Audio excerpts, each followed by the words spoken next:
Hei, lennetään Köpikseen. Mun unelmat toteutui, kun Nyks kutsui mut takaisin koulun penkille.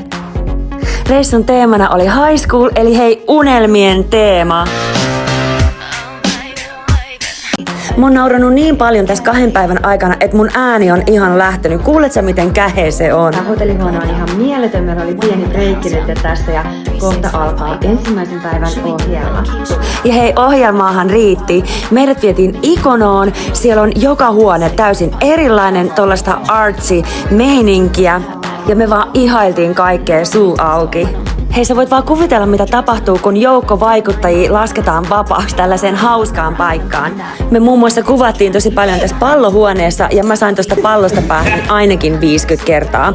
Mut hei, mitä mä en tekis kuvausten eteen? Mitä elämä oliskaan ilman herkkuja? Hei, seuraava päivä on täynnä actionia. Se on niin legendaarinen. Muista katsoa seuraava reel.